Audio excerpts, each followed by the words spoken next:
My son passed away, and my daughter-in-law inherited the house and $17 million. I only inherited a small cabin in the countryside. Then she kicked me out of the house and said, "Now go live with the pigs, you useless old woman." Days later, I found something in the cabin that made her turn pale. "It's not fair. I should be the one with this fortune. I'm glad to have you here. Follow my story until the end and comment the city you're watching from so I can see how far my story has reached." I never imagined that burying my son would be easier than sitting in that lawyer's office 3 days later. The funeral had been a blur of black clothes and sympathetic faces, but this was when reality truly hit me. "Mrs. Patterson," the lawyer said, adjusting his glasses as he opened the thick folder containing Michael's will. "I know this is difficult, but we need to go through your son's final wishes." I sat stiffly in the leather chair, my hands clasped tightly in my lap. Beside me, Zuri shifted constantly, her manicured nails tapping against her designer purse. My daughter-in-law had been unusually quiet since we'd arrived, but I could feel the tension radiating from her like heat from a furnace. Michael had been gone for only a week, a heart attack at 38. So sudden, so final. The doctors said it was a genetic condition, something that could strike without warning. All those years I'd worried about car accidents or dangerous situations, never thinking his own heart would betray him. "To my beloved wife Zuri," the lawyer began reading, and I felt my stomach tighten. "I leave the family home at 1247 Oakwood Drive, along with all furnishings, vehicles, and the sum of $17 million from my investment accounts and life insurance policies. $17 million. The number hit me like a physical blow. Michael had built a successful tech consulting firm, but I'd never realized just how wealthy he'd become. Zuri's sharp intake of breath told me she hadn't known either, but when I glanced at her, I saw something that made my blood run cold. Not surprise, but satisfaction, as if she'd been expecting this all along. The lawyer continued reading, but his voice seemed to fade into background noise. $17 million and the house where I'd lived with Michael and his father for over 30 years, the house where I'd raised my son, where I'd nursed my husband through his final illness, where every room held memories of our family. And to my mother, Eileen Patterson, the lawyer's voice brought me back to the present. "I leave the property located at 847 County Road 15, known as Willow Creek Cabin, along with all structures and contents therein." That was it. The entire reading took less than 10 minutes, and in that time, my whole world had been redistributed. Zuri got millions and the home I'd lived in for 3 decades. I got a rundown cabin in the middle of nowhere that Michael's grandfather had built in the 1960s. Is that all?" I managed to whisper, my voice barely audible. The lawyer nodded sympathetically. "Your son was very specific about his wishes, Mrs. Patterson. The cabin property includes 43 acres of land. 43 acres of worthless forest land with a cabin that hadn't been maintained in years. I'd been there maybe 5 times in my entire life, and each time I'd wondered why Michael's grandfather hadn't just sold the property." Zuri finally spoke, her voice sickeningly sweet. "Oh, Eileen, I'm sure Michael thought you'd love having a peaceful place to retire. You know how much you enjoy solitude." The way she said solitude made it sound like a character flaw. I looked at her, really looked at her, and saw something I'd been too grief-stricken to notice before. There was no sadness in her eyes, no trace of the devastation I felt at losing Michael. Instead, there was a cold calculation that made my skin crawl. "I suppose I should start looking for somewhere else to live," I said quietly, the reality of my situation sinking in. Zuri's mask slipped just slightly. "Actually, Eileen, I think it would be best if you moved to the cabin as soon as possible. I need time to process Michael's death in our home. Surely you understand. Our home." She'd already claimed it completely, erasing my 30 years there with 2 simple words. The drive back to Oakwood Drive, back to what I could no longer call home, passed in silence. Zuri disappeared into the master bedroom immediately, leaving me standing alone in the living room where Michael had taken his first steps, where we'd celebrated every Christmas, where just last month he'd told me about the new contract that would secure his company's future. That night, I couldn't sleep. I walked through the house like a ghost, touching familiar objects that would soon belong to someone else. In Michael's office, I found myself staring at the family photos on his desk. There was one of him at 5 years old, gap-toothed and grinning, holding up a fish he'd caught at Willow Creek Cabin. I'd forgotten about that day until now. The next morning, Zuri emerged from the master bedroom fully dressed, her hair and makeup perfect despite the early hour. She found me in the kitchen, sitting at the table with a cup of coffee I hadn't touched. "Eileen," she said, her tone brisk and businesslike, "I've arranged for a moving company to help you pack. They'll be here this afternoon." "This afternoon?" I looked up at her in shock. "But I thought, I know this is hard," she interrupted, but her voice held no sympathy. "But honestly, staying here is just prolonging the grieving process for both of us. The cabin will be good for you. Fresh air, nature, time to reflect." She made it sound like a vacation instead of an exile. I spent that morning packing 40 years of my life into cardboard boxes. The movers Zuri had hired worked efficiently, loading my belongings into their truck with the indifference of people handling objects rather than memories. I kept expecting Zuri to appear, to offer some small kindness or acknowledge what this move meant to me. Instead, she stayed locked in the master bedroom until it was time for me to leave. As I stood in the driveway, watching the moving truck pull away, Zuri finally emerged. She walked toward me with the measured steps of someone who'd been waiting for this moment. "I want you to know, Eileen," she said, stopping just close enough that her words would cut deep, "that Michael and I discussed this. He felt it was time for you to have your own space. He was worried about you becoming too dependent." The lie was delivered with such practiced sincerity that for a moment I almost believed her. But I knew my son. I knew the relationship we'd had. This wasn't his voice speaking. This was Zuri, rewriting history to suit her narrative. "Now go live with the pigs, you useless old woman," she added, her mask finally dropping completely. "That cabin is exactly where you belong." The cruelty in her voice hit me like a slap. This was the woman my son had loved, had chosen to share his life with. This was the person he'd trusted with $17 million and the home that held our family's entire history. I got into my car without responding. What could I say? The law was on her side. Michael's will was clear. I had no legal recourse, no way to fight what felt like the ultimate betrayal. As I drove away from Oakwood Drive for the last time, I caught sight of Zuri in my rearview mirror. She was standing in the doorway of the house, watching me leave with an expression of unmistakable triumph. The drive to Willow Creek took 2 hours through increasingly rural roads. By the time I reached the cabin, the sun was setting, casting long shadows through the overgrown trees that surrounded the property. The structure looked even worse than I remembered. Weathered wood, a sagging porch, windows so dirty they were nearly opaque. This was my inheritance. This was what my son had thought I deserved. Standing there in the gathering darkness, listening to the sounds of the forest around me, I felt more alone than I ever had in my 64 years. But somewhere in the back of my mind, a small voice whispered that something about all this didn't make sense. Why would Michael, who called me every Sunday and never missed my birthday, suddenly decide I needed to be isolated in the middle of nowhere? Why would he give his wife everything and leave me with practically nothing? I pulled out my phone to call him, forgetting for a moment that he was gone.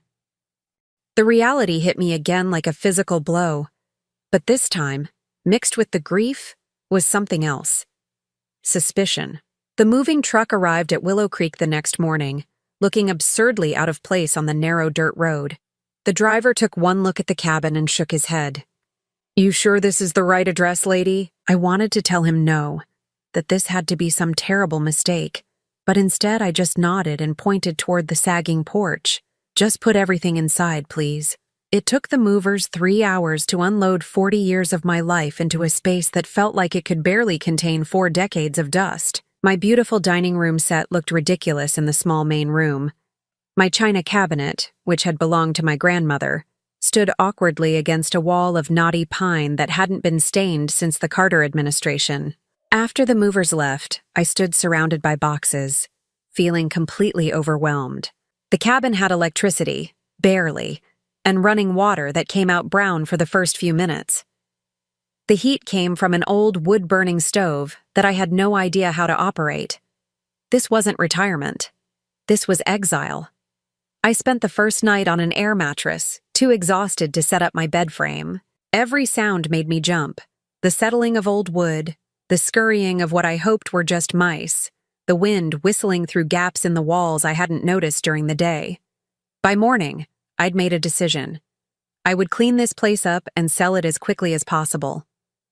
43 acres had to be worth something, and whatever I could get would help me find a small apartment somewhere civilized. I started in the main room, unpacking boxes and trying to arrange my furniture in a way that made sense. That's when I found the first strange thing. A box I didn't remember packing, tucked behind my couch. When I opened it, I found old photographs and documents that had belonged to my late husband, Robert. Robert had died 8 years ago, and I thought I'd gone through all his papers then. These must have been stored somewhere in Michael's house that I'd forgotten about. As I sifted through the yellowed documents, I found insurance papers, old tax returns, and at the bottom, something that made my hands tremble. A deed to the Willow Creek property, but not the one I'd expected to see. This deed was different from the one the lawyer had shown me. It was older, dating back to when Robert's father had first purchased the land in 1962. According to this document, the property wasn't just 43 acres of forest. The original survey showed mineral rights, oil and gas leases, technical terms I didn't understand, but which filled me with a strange mixture of hope and confusion. I set the document aside, telling myself it probably didn't mean anything. Mineral rights to land that had never produced anything were essentially worthless, but something about finding these papers in a box I didn't remember packing bothered me. I was still thinking about it when I heard a car approaching. Through the dirty window, I watched a sleek black sedan navigate the rutted driveway. My heart sank as I recognized the driver.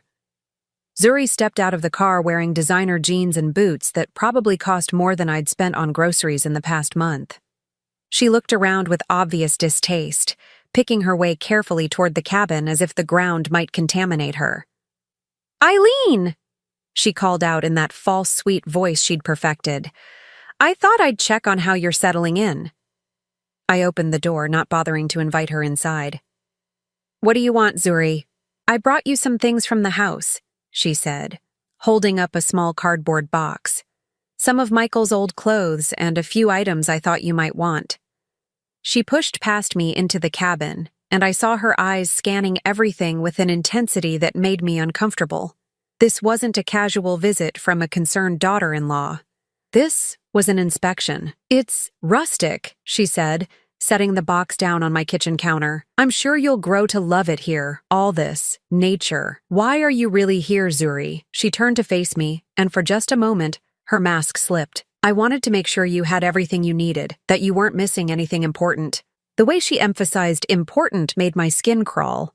Her eyes kept darting around the room, and I realized she was looking for something specific. "Like what?" I pressed. "Oh, you know, documents, papers, anything that might have gotten mixed up during the move." She moved toward the box I'd found behind the couch, but I stepped between her and it. "I can't imagine what papers of mine would concern you." Zuri's smile became strained. "Of course not. I just want to make sure there aren't any loose ends.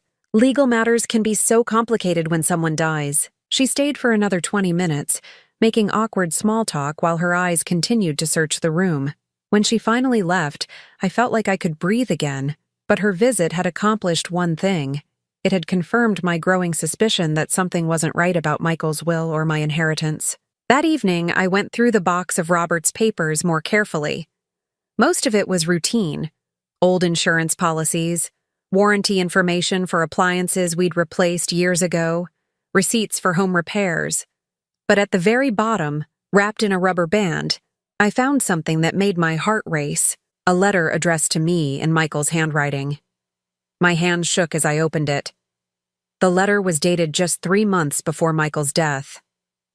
"Mom," it began, "if you're reading this, something has happened to me and you're probably confused about why I left you the cabin. I know it doesn't seem like much compared to what Zuri inherited, but I need you to trust me. The cabin is more important than it appears. Look in Dad's old toolbox in the shed. There's something there you need to find. And Mom, Be careful who you trust. Not everything is what it seems. Love, Michael. I read the letter 3 times before it fully sank in. Michael had known something might happen to him. He'd planned for this. But what was in Robert's toolbox? And why had Michael hidden this letter among his father's papers instead of with the will? I looked out at the darkening forest surrounding the cabin. Somewhere out there was a shed I hadn't even explored yet. And in that shed, apparently, were answers to questions I didn't even know I should be asking. The realization hit me like a bolt of electricity. Zuri's visit hadn't been about concern or loose ends. She'd been looking for this letter, or something like it. She'd been searching for evidence of whatever Michael had discovered. As I folded the letter carefully and tucked it into my pocket, I felt something I hadn't experienced in days: hope. Mixed with that hope, though, was a growing dread. If Michael had felt the need to hide a message for me, if he'd been worried enough to write that letter 3 months before his death, then what exactly had he stumbled upon? And more importantly, what was Zuri so desperate to find? The wind picked up outside, rattling the windows of the old cabin, but for the first time since Michael's funeral, I didn't feel afraid. I felt determined. Tomorrow, I would find that toolbox. I barely slept that night. Michael's letter felt like it was burning a hole in my pocket, and every creak of the old cabin made me wonder if Zuri had come back. By dawn, I was dressed and ready to search for Robert's toolbox. The shed stood about 50 yards behind the cabin, half hidden by overgrown bushes and leaning slightly to one side like it might collapse at any moment. The door stuck, swollen from years of moisture, and I had to put my full weight behind it to get it open. Inside, everything was covered in a thick layer of dust and spider webs. Rusty garden tools hung from hooks on the walls, and wooden shelves held paint cans so old their labels had faded to illegibility. It looked like no one had been in here for years. But there, in the far corner, sat Robert's red metal toolbox, the same one he'd carried to every home repair project for 30 years. My throat tightened with memories of watching him fix leaky faucets and squeaky hinges. Always patient, always thorough. The toolbox was heavier than I remembered, and it took both hands to lift it onto the workbench. The latches were corroded but still functional. When I opened it, the familiar smell of metal and old oil hit me, along with something else. The faint scent of Robert's cologne that had somehow lingered all these years. The top tray held the usual assortment of screwdrivers, wrenches, and measuring tape. But when I lifted it out, I found something underneath that definitely hadn't been there when Robert was alive. A manila envelope, thick with documents, and a small brass key attached to a piece of string. My hands trembled as I opened the envelope. The first document was a geological survey of the Willow Creek property, dated just 6 months before Michael's death. Technical language filled the pages, but certain phrases jumped out at me. Significant petroleum deposits, estimated reserves, and commercial viability confirmed. The next document was even more shocking. A letter from Blackstone Energy Corporation offering to purchase the mineral rights to the property for $50 million. $50 million. I had to read it 3 times before the number felt real. The letter was addressed to Michael, dated 2 months before his death, and marked, "Urgent, response required." But that wasn't the most devastating discovery. At the bottom of the envelope was a copy of Michael's real will, not the one read in the lawyer's office, but a different version dated 1 week before his death. In this will, everything was reversed. The cabin and its mineral rights were left to me, along with detailed instructions about the oil deposits and the pending offer from Blackstone Energy. Zuri was left with only the house and a modest trust fund of $200,000. Attached to this will was a note in Michael's handwriting. "Mom, I discovered Zuri has been slowly poisoning me. I have proof, but I'm not sure how much time I have. If something happens to me, this is your insurance policy. The key opens a safety deposit box at First National Bank, Box 247. Everything you need is there. I love you." Michael. The world seemed to tilt around me. I gripped the edge of the workbench to keep from falling as the implications crashed over me like a wave. Zuri had murdered my son. She had poisoned him slowly, methodically, while he figured out her plan and tried to protect me from beyond the grave. And somehow, She had managed to substitute a fake will for the real one, stealing both Michael's life and his intended legacy. The key felt impossibly heavy in my palm. Box 247 at First National Bank. Whatever Michael had discovered about Zuri's crimes was waiting there. I was so absorbed in the documents that I didn't hear the car approaching until it was too late. Through the grimy shed window, I saw Zuri's black sedan pulling up beside the cabin. My heart hammered against my ribs as I quickly stuffed everything back into the envelope and shoved it under the toolbox. By the time I emerged from the shed, trying to look casual, Zuri was standing on the cabin's porch with two men in expensive suits. "Eileen!" she called out, her voice bright with false cheer. "Perfect timing. I've brought some people who want to meet you." I walked toward them slowly, the brass key clutched in my fist behind my back. "What's this about?" "These gentlemen represent a development company," Zuri explained, gesturing to the taller of the two men. "They're interested in purchasing your property." The man stepped forward with a predatory smile. "Mrs. Patterson, I'm David Hutchins from Riverside Development. We specialize in converting rural properties into residential communities. Your 43 acres would be perfect for our next project. We're prepared to make you a very generous offer," the second man added. $75,000 cash, with a quick closing. You could be out of this rustic situation within a week. $75,000 for property that Blackstone Energy wanted to pay $50 million for. I looked at Zuri, who was watching me with barely concealed anxiety. She needed me to sell this land, and she needed it to happen before I discovered what Michael had left for me. "That's very generous," I said carefully, "but I'm not interested in selling right now. I'm just getting settled." Hutchins exchanged a glance with his partner. "Mrs. Patterson, I don't think you understand the reality of your situation. This property needs significant work to be habitable long-term. The plumbing, the electrical system, the structural integrity of the cabin, you're looking at tens of thousands in repairs. And let's be honest," Zuri added with false sympathy, "at your age, living out here alone isn't practical. What if you had a medical emergency? What if something happened and no one could find you for days?" The threat was subtle but unmistakable. I was 64 years old, living alone in an isolated cabin with no close neighbors and spotty cell phone service. If someone wanted to make me disappear, this would be the perfect place to do it. "I appreciate your concern," I said, forcing my voice to remain steady, "but I'm not ready to make any decisions about the property yet." Hutchins's smile never wavered, but his eyes hardened. "Perhaps you'd like to take a day or two to think it over. We'll be staying at the Pineview Motel in town if you change your mind." After they left, I sat in the cabin staring at the brass key, my mind racing. Zuri wasn't just a gold digger who had married Michael for his money. She was a calculating murderer who had planned everything from the beginning: the fake will, the rushed sale of the mineral rights, even my isolation at the cabin. It was all part of her scheme. But Michael had been smarter than she'd given him credit for.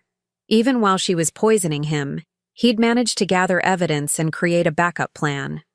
The real question was, how much time did I have before Zuri realized I'd found it?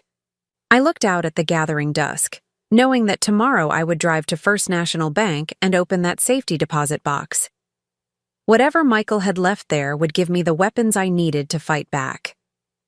But tonight, alone in the cabin with only the wind for company, I couldn't shake the feeling that Zuri already suspected I knew more than I was letting on. The game had begun, and I was no longer the grieving mother who could be easily dismissed. I was a woman with nothing left to lose and everything to fight for. And Zuri had no idea what was coming. The drive to First National Bank took me through the small town where Michael had grown up, past the elementary school where he'd learned to read, and the park where we'd spent countless Saturday afternoons. Every familiar sight felt different now, colored by the knowledge of what Zuri had done to him. The bank sat on Main Street, a solid brick building that had been there since the 1940s. I'd had an account there for over 30 years, but I'd never rented a safety deposit box. My hands shook slightly as I approached the receptionist. "I need to access safety deposit box 247, I said, producing the brass key and the copy of Michael's real will that established my legal right to the contents. The bank manager, Mrs. Chen, reviewed the documents with the careful attention of someone who'd seen plenty of family drama played out in her office. After 20 minutes of verification calls and paperwork, she led me down a narrow staircase to the vault. "Take as much time as you need, Mrs. Patterson," she said, sliding the metal box from its slot. "Ring the bell when you're finished." Alone in the small viewing room, I lifted the lid of the safety deposit box with trembling fingers. Inside was a world of evidence that Michael had carefully assembled in his final months. A paper trail that would destroy Zuri completely. The first item was a thick folder labeled medical evidence. It contained copies of Michael's medical records from his regular doctor, along with reports from a private lab that had analyzed his hair and blood samples. The results showed consistent levels of thallium, a heavy metal that, when administered in small doses over time, could cause heart failure while being nearly undetectable. Thallium poisoning. That's how Zuri had murdered my son. The next folder contained financial records showing that Zuri had been systematically moving money from Michael's accounts into offshore holdings in her name.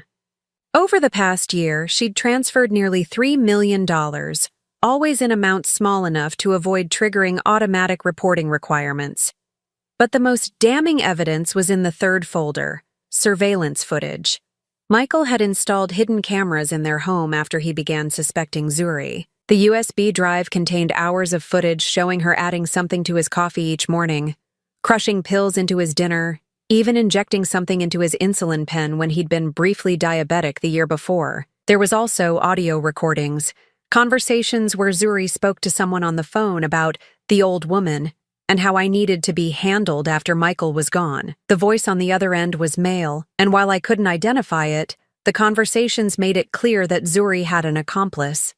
"The cabin situation is temporary," Zuri's voice came through clearly on one recording. "Once we get her to sign over the mineral rights, she won't be a problem anymore." "And if she won't sign?" the man's voice asked. "Then we'll have to convince her, one way or another." The threat was unmistakable. They were planning to kill me too. The final item in the box was a letter addressed to the FBI, already stamped and ready to mail. Michael had prepared everything. All I had to do was drop it in a mailbox, and federal agents would begin investigating Zuri for murder, fraud, and conspiracy. But as I sat in that small room surrounded by evidence of my son's murder, I realized I wanted more than just justice. I wanted Zuri to know that she'd been outplayed. I wanted her to experience the same fear and helplessness she'd put Michael through in his final months. I photographed everything with my phone, then carefully returned the originals to the safety deposit box. The letter to the FBI would stay there for now, my insurance policy in case something happened to me. The drive back to the cabin gave me time to plan. Zuri expected me to be a helpless old woman, easily manipulated and disposed of. I would let her continue thinking that while I prepared my counterstrike. I was almost back to the cabin when my phone rang. Zuri's name flashed on the screen, and I let it go to voicemail. When I played the message back, her voice was tight with barely controlled panic. "Eileen, it's me. Those developers called. They're increasing their offer to $100,000, but only if you decide by tomorrow. I really think you should consider it. This property is just too much for you to handle alone." 100,000. Still a fraction of what the land was really worth, but the increased urgency told me everything I needed to know. Something had spooked them. Maybe they'd discovered that I'd been to the bank, or maybe they were just getting nervous about how long this was taking. Either way, it was time to force their hand. I called Zuri back, injecting just the right amount of weariness into my voice. "I got your message. You're right. This place is too much for me. I think I'm ready to sell." The relief in her voice was palpable. "Oh, Eileen, I'm so glad you're being reasonable about this. Should I call the developers? Actually, I was hoping you could bring them by tomorrow morning. I'd like to discuss the terms in person before I sign anything." "Of course. What time works for you?" "How about 10 o'clock? That will give me time to have my coffee and get my thoughts together." "Perfect. And Eileen, I'm really proud of you for making this decision. Michael would want you to be comfortable and secure." The casual invocation of my murdered son's name made my blood boil, but I kept my voice steady. "Yes, I think he would." After I hung up, I spent the evening preparing. I cleaned the cabin thoroughly, arranged my furniture to create clear sight lines to all the windows, and set up my phone to record everything that was about to happen. Then I sat down and wrote my own letter, not to the FBI, but to the local sheriff's department. I explained everything I'd discovered, attached copies of the evidence from the safety deposit box, and sealed it in an envelope addressed to Sheriff Morrison, a man I'd known since he was Michael's classmate in high school. If something went wrong tomorrow, if Zuri's threats turned violent, at least the truth would survive. The next morning dawned gray and overcast, perfectly matching my mood. I made coffee and toast, going through the motions of a normal breakfast while my heart hammered against my ribs. At exactly 10 o'clock, I heard cars approaching. Through the window, I watched 3 vehicles pull up: Zuri's sedan, a white SUV carrying the 2 fake developers, and a third car I didn't recognize. 4 people got out instead of the expected 3. The 4th person was a woman in her 50s, professionally dressed, carrying a briefcase. She had the look of someone who'd done this before, someone who specialized in making inconvenient people disappear.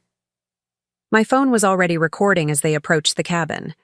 I took a deep breath, opened the door, and smiled as if I were genuinely happy to see them.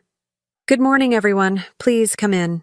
As they filed into my small living room, I saw Zuri's eyes scanning for any sign that I'd discovered her secrets. She was nervous, but not panicked. Not yet. "Eileen," she said, "I'd like you to meet Sarah Martinez. She's a notary who'll help us make everything official." Martinez nodded professionally. "Mrs. Patterson, I understand you're ready to sell your property. Do you have any questions about the paperwork?" "Just one," I said, settling into my armchair with the calm of someone who held all the cards. "I'm curious about why you're all so interested in 43 acres of worthless forest land." The temperature in the room seemed to drop 10 degrees. Hutchins and his partner exchanged glances, while Zuri's smile became noticeably strained. "It's not worthless, Mrs. Patterson," Hutchins said carefully. "As I mentioned, it has development potential." "Oh, I see. And that development potential wouldn't have anything to do with the $50 million worth of oil deposits under my property, would it?" The silence that followed was deafening. Zuri went pale, and Martinez actually took a step backward toward the door. I pulled out my phone and held it up. "Did you know this has been recording our entire conversation? Including the part where you all conspired to defraud me out of $50 million. Zuri's composure finally cracked completely. "You don't know what you're doing, Eileen. You're in over your head." "Am I?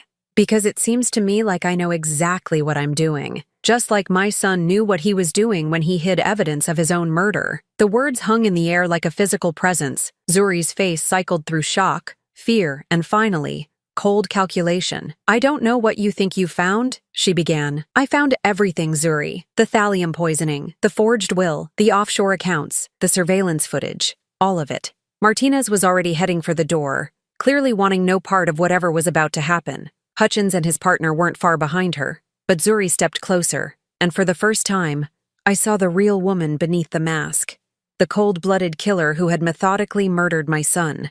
"You can't prove anything," she said, but her voice lacked conviction.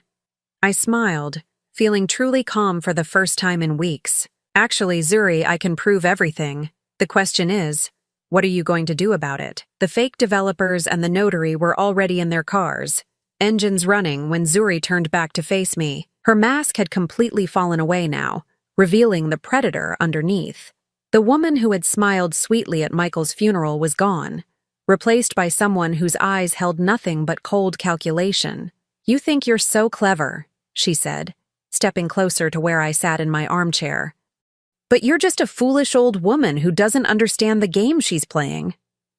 I kept my phone positioned to capture everything, my finger hovering over the emergency call button. "I understand perfectly. You murdered my son for money, and now you want to kill me too." "Michael was weak," she spat, her voice dripping with contempt.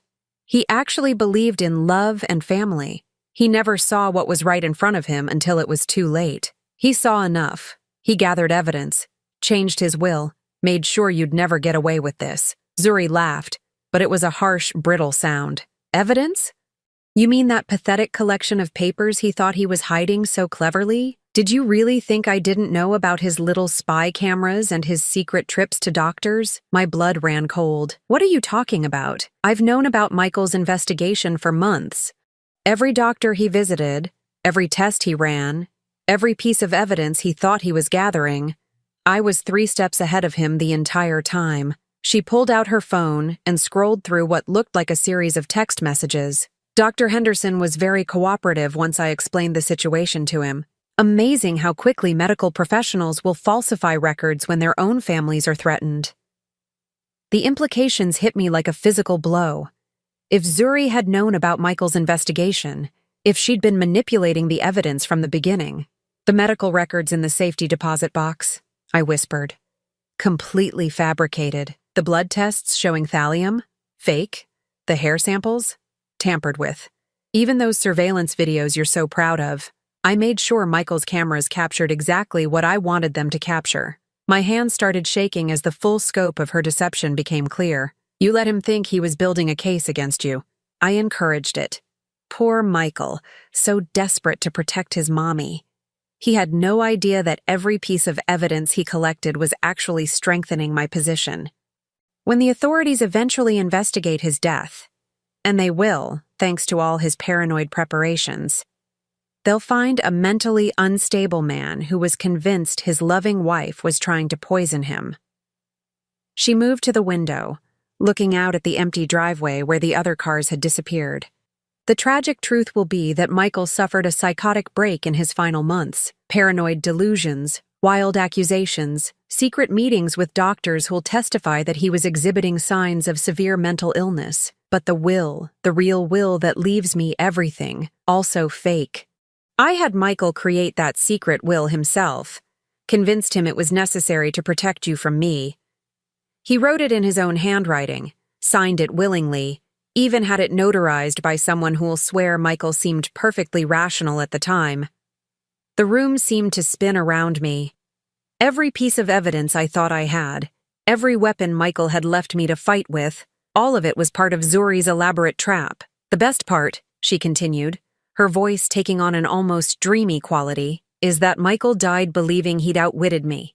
In his final moments when the massive heart attack hit, he probably felt satisfied knowing that his dear mother would be protected.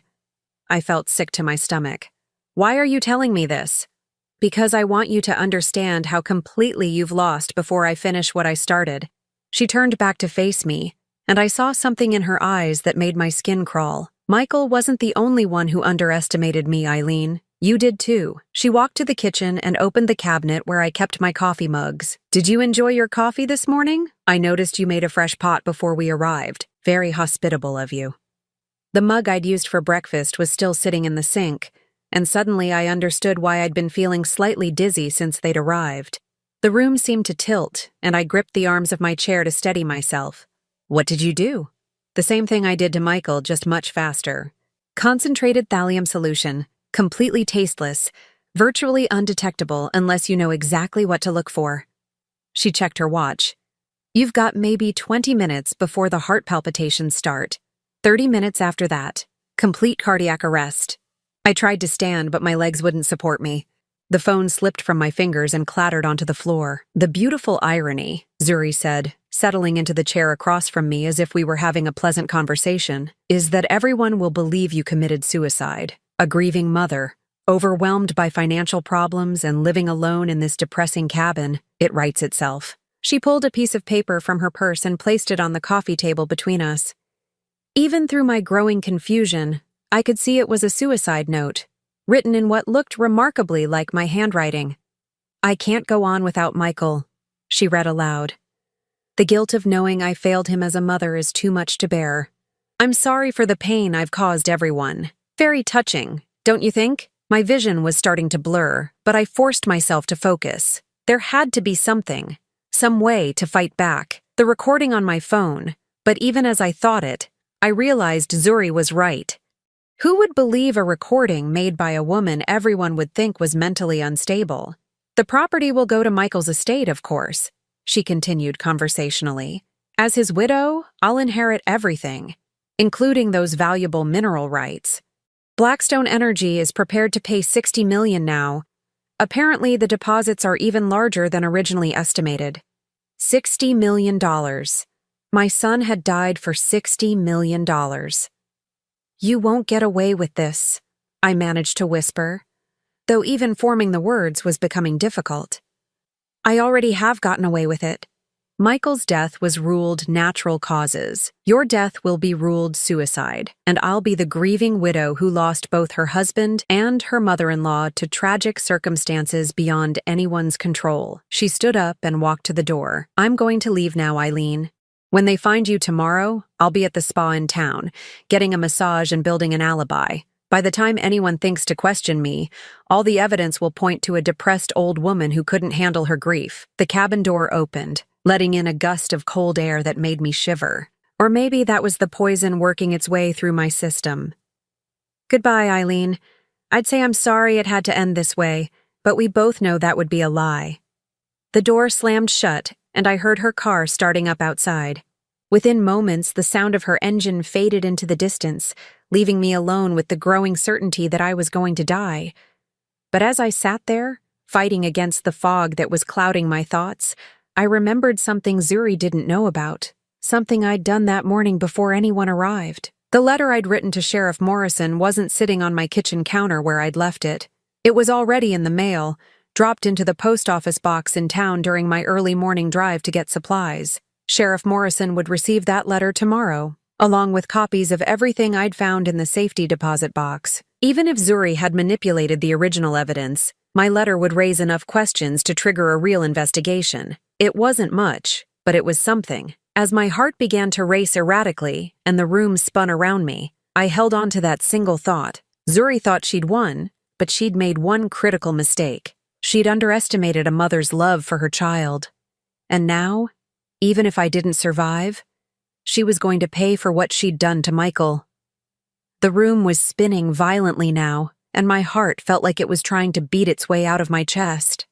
Each breath was a struggle, and I could feel my body shutting down just as Zuri had planned. But in those moments when I expected to slip into unconsciousness, something extraordinary happened. My phone, which had fallen to the floor during Zuri's confession, began ringing with an incoming call. The sound seemed to pierce through the fog in my brain, and I realized I wasn't as far gone as I'd thought. With enormous effort, I managed to slide out of the chair and crawl toward the phone. The caller ID showed Sheriff Morrison's name. My letter. Somehow he'd gotten it early. Mrs. Patterson? His voice crackled through the speaker when I managed to answer. I got your letter this morning. Are you all right? You sound poisoned, I gasped into the phone. Zuri. She just left. Thallium in my coffee. Jesus Christ. I'm sending an ambulance right now. Stay on the line with me, Eileen. The next few minutes were a blur of sirens, paramedics, and the strange sensation of being lifted onto a stretcher. But I remained conscious, fighting against the poison with a determination I didn't know I still possessed. It turned out that Zuri had made a crucial miscalculation. In her arrogance, she'd assumed that a 64-year-old woman would succumb to the same dose that had killed my son. But I was smaller than Michael, and ironically, a lifetime of drinking strong coffee had given me a tolerance for certain toxins that she hadn't accounted for. The emergency room doctors pumped my stomach and started chelation therapy to remove the heavy metals from my system. It was touch and go for several hours, but by evening they told me I was going to make a full recovery. Sheriff Morrison was waiting by my hospital bed when I woke up the next morning. How are you feeling? He asked, his expression grim. Like I've been run over by a truck, but alive. He nodded. Eileen, I need you to tell me everything that happened yesterday. Everything Zuri said. Everything she admitted to. I told him the whole story. From finding Michael's letter in the toolbox to Zuri's confession about manipulating all the evidence. Morrison took careful notes, occasionally asking for clarification. The problem we have, he said when I'd finished, is that most of what she told you, about falsifying the medical records, manipulating the will, even the surveillance footage, might actually be true. If she's been planning this for as long as she claims, she could have covered her tracks very thoroughly. My heart sank. So she's going to get away with murdering Michael? Not necessarily. See, the thing about people like Zuri is that they're often too clever for their own good. She manipulated evidence to make it look like Michael was paranoid and mentally unstable, but she had to leave some traces of her activities to make that story believable. He pulled out a folder thick with documents. After I got your letter yesterday, I started making some calls. Turns out the FBI has been watching Zuri for months as part of a larger investigation into a network of people who specialize in marrying wealthy individuals and then, well, becoming widows. She's done this before? 3 times that we know of. Each time, the husband died of apparent natural causes, leaving everything to his grieving wife. Each time, there were just enough suspicious circumstances to raise questions, but never enough evidence to prosecute. Morrison flipped through the papers in his folder, but this time she got sloppy. Maybe it was because she was dealing with you as well as Michael. Or maybe she was just overconfident. Either way, she made mistakes. What kind of mistakes? Well, for starters, she tried to poison you with the same method she used on Michael. The FBI has been monitoring her communications for weeks. They heard her discussing the old woman problem with her accomplice. You mean they recorded her planning to kill me? They recorded everything. Her phone calls, her meetings with those fake developers, even her conversation with the notary who helped forge the sale documents. Morrison smiled grimly. The woman you met yesterday wasn't really a notary. She was an undercover federal agent. The revelation hit me like a lightning bolt. The FBI knew what was happening? They've been building a case against Zuri's entire operation for over a year. When they learned she was planning to eliminate you, they decided it was time to move. The problem was, they needed her to actually commit a crime they could witness directly. So they used me as bait. Morrison's expression became uncomfortable. They had agents positioned around the cabin yesterday, ready to intervene if things went too far. But when you managed to survive the poisoning and record her confession, he gestured to my phone, which was sitting on the bedside table. Well, let's just say you've given them everything they need to put her away for life. Where is she now? In federal custody. She was arrested this morning at the spa where she was building her alibi. Turns out the FBI had been watching that location too. Over the next several days, as I recovered in the hospital, the full scope of Zuri's crimes became clear. The FBI investigation revealed a sophisticated network of people who targeted wealthy individuals for murder. Zuri was what they called a black widow, someone who married her targets, slowly poisoned them while building a case for their mental instability, then inherited their wealth before moving on to the next victim. Michael hadn't been her first husband. Robert Chen, a software executive in California, had died 3 years earlier under circumstances remarkably similar to Michael's. Before that, there had been James Mitchell, a real estate developer in Florida, and David Torres, a surgeon in Arizona. Each time, Zuri had used the same playbook: marry a wealthy man, isolate him from his family, slowly poison him while documenting his paranoid behavior, then inherit everything after his natural death. But Michael had been different. His investigation, even though Zuri had manipulated much of the evidence, had still uncovered patterns that connected her to the previous deaths. The FBI had been following those connections when they identified Zuri as their primary suspect. Your son saved a lot of lives, Agent Sarah Martinez told me when she visited the hospital. I recognized her as the notary who had been at the cabin that day. If we hadn't stopped her here, Zuri would have moved on to her next target within 6 months. How did you know she was planning to kill me? We've been monitoring her communications since before Michael died. When she started talking about the mineral rights problem and how she needed to handle you, we knew we had to act. Agent Martinez pulled out a tablet and showed me surveillance footage from around the cabin. We had teams positioned in the woods, ready to intervene if the poison acted faster than we expected. The plan was to let her confess to you, because we knew she couldn't resist gloating, then move in before any real harm was done. But I almost died. You almost died because you're tougher than any of us expected. Most people your age wouldn't have survived even half the dose she gave you. Martinez smiled. Your son would have been proud of how you fought back. The legal proceedings moved quickly. Faced with overwhelming evidence, including the recording I'd made of her confession, Zuri agreed to a plea bargain rather than risk the death penalty. She was sentenced to life in prison without the possibility of parole for the murder of Michael and the attempted murder of me. Her accomplices, including the fake developers and several others involved in the broader conspiracy, received sentences ranging from 10 to 25 years. The forged will was invalidated, and Michael's real final wishes were honored. The house on Oakwood Drive, along with all of Michael's legitimate assets, came to me as his sole heir. But more importantly, the mineral rights to the Willow Creek property were officially recognized as mine. Blackstone Energy's final offer was actually $72 million, even more than Zuri had known about.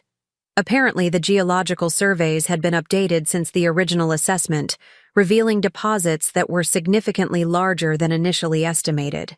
I sold the mineral rights, but kept the cabin. After everything that had happened, that little structure in the woods had become something special to me. Not a place of exile, but a sanctuary where I'd found the strength to fight back against someone who thought she could destroy my family.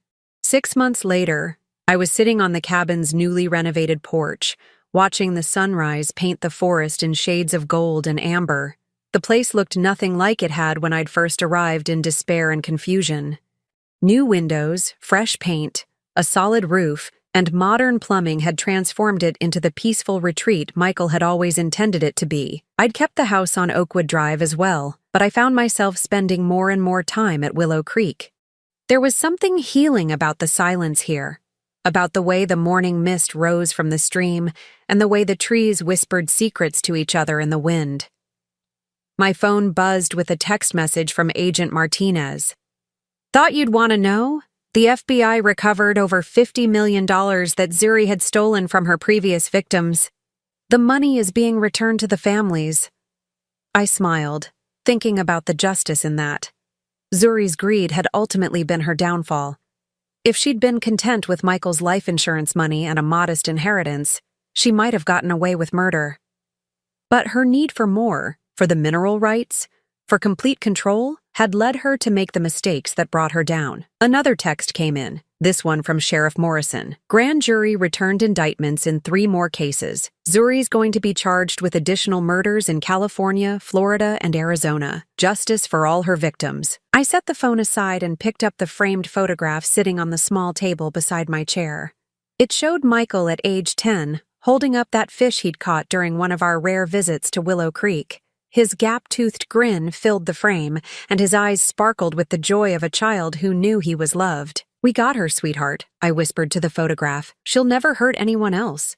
A gentle breeze rustled the leaves overhead, and for just a moment, I could swear I heard Michael's voice carried on the wind, not speaking words, but conveying a feeling of peace, of completion, of a son's love for his mother that death itself couldn't diminish. I had my justice. I had my freedom. And I had my memories of the boy who had loved me enough to reach back from beyond the grave to save me from the woman who had destroyed him. In the end, that was worth more than all the oil in the ground beneath my feet. Now I'm curious about you who listened to my story. What would you do if you were in my place? Have you ever been through something similar? Comment below. And meanwhile, I'm leaving on the final screen 2 other stories that are channel favorites, and they will definitely surprise you. Thank you for watching until here.